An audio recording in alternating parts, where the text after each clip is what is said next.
stomping the beat. You play every time I strum. There you go.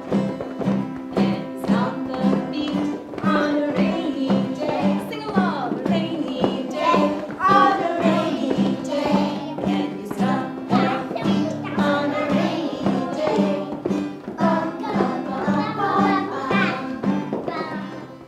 Maria Montessori designed it specifically for children to be able to really be interested in what they like to choose.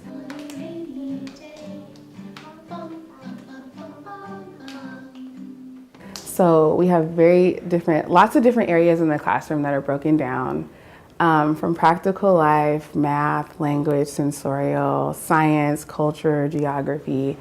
And basically what the children do is it's self-directed. They walk in and they kind of choose what they want to learn.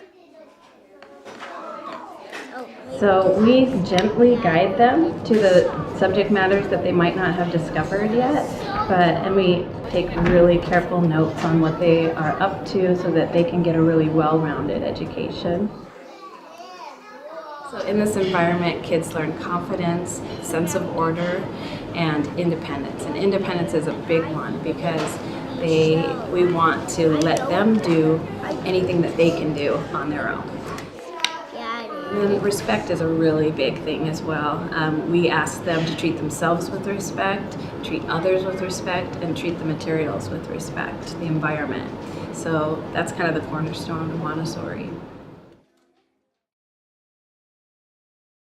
In the Montessori classroom, one of the first lessons we introduce that covers reading and writing are the sandpaper letters. And make the sound, and then you trace it and make the sound, okay? And they're letters cut from sandpaper, and they're mounted on a wood board. And we usually take 3 letters at a time, and we give a 3-part lesson to the child on letter sounds. So we would trace the letter, make the sound of the letter, and then the child traces the letter and makes the sound of the letter.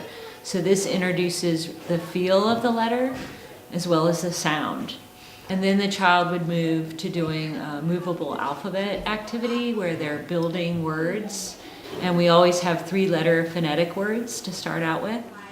Mountain cat. Then they would begin some early reading books. And then hand in hand with some of the writing to get pencil on paper, we introduce metal insets, which are shapes cut from metal, and then they simply trace inside of the template. So they're getting a feel to have that pencil in their hand and putting the pressure on the paper. And in Montessori classrooms, in the art area and in all the areas, we use pencils instead of markers, so the child is learning to give that pressure on the paper. And one thing we do here at this school, the children have their own journals. So usually after we give a sandpaper letter lesson, the child will go back to their journal and will write in a highlighter pencil. And they can then trace with a regular pencil over that. So it reinforces that learning of the letter sounds and the shape of the letters. I'm finished. I actually already have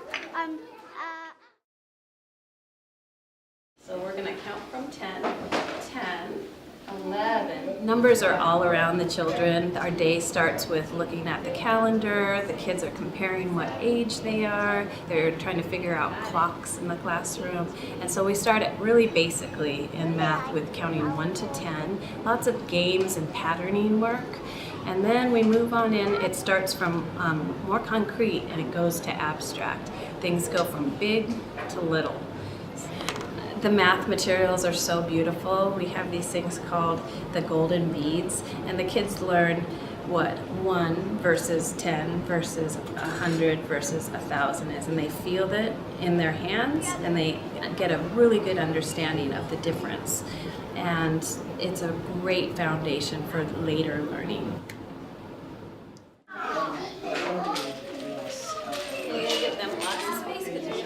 This morning, Leo and Naya were doing a numeral and quantity layout, and we call it the bird's eye view. And they learn how to put out the 1s, the 10s, the 100s, and the 1000s, all the way to 9,000, which is pretty amazing. It ends up looking like a big city when they're done. And they takes most of the work time, and they're very engaged and interested, and they love the movement that's involved with making this work. And it just really helps them in a concrete way learn about the order of numbers. And then Emmett and Indy were working on the 100 board. So that's basically a number match, but first they had to organize them in 10s, 20s, 30s, 40s, and then lay them down and match them all the way to 100. Indy and Emmett were learning about linear counting when they were laying out the numbers from 1 to 10 and matching them. So it goes 10 is right here. And then Let's sit down. I do yoga with the kids in my class about twice a week. And what that looks like is not at all what an adult yoga class looks like. We talked about playing in the snow. Everybody stick your feet out straight in front of you.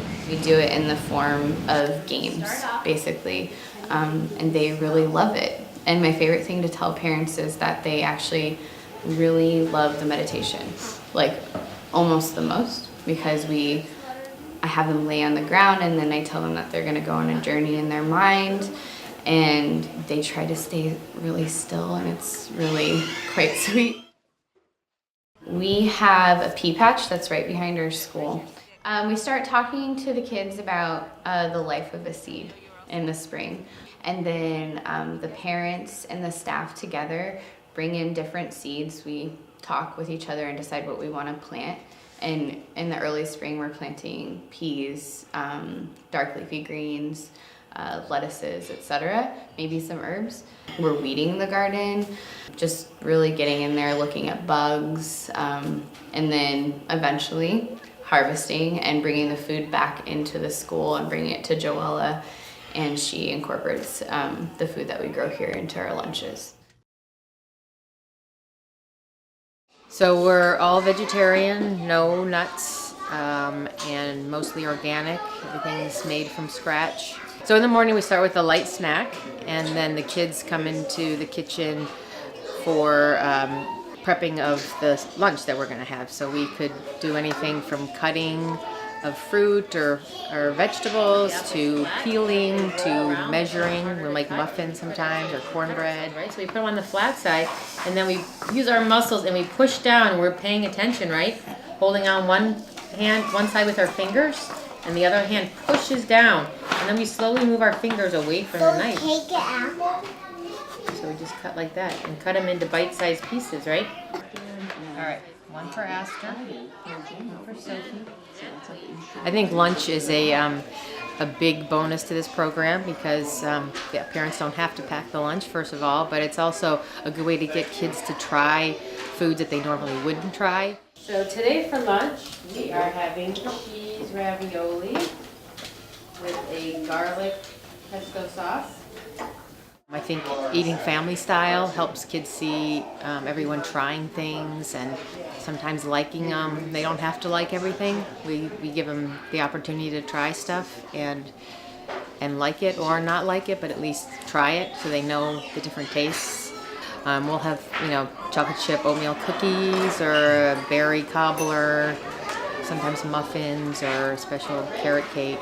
So we have maybe dessert once a week, I would say.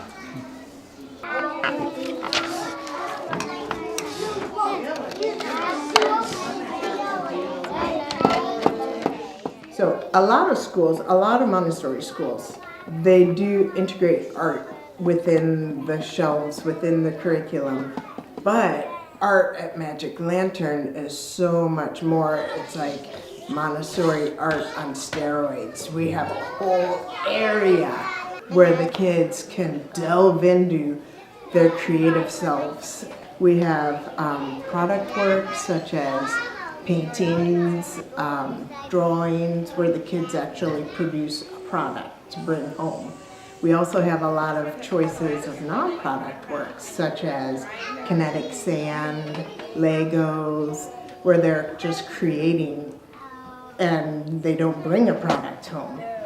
A lot of times parents wonder, well, what did my kid do at art time? Because they're not bringing anything home.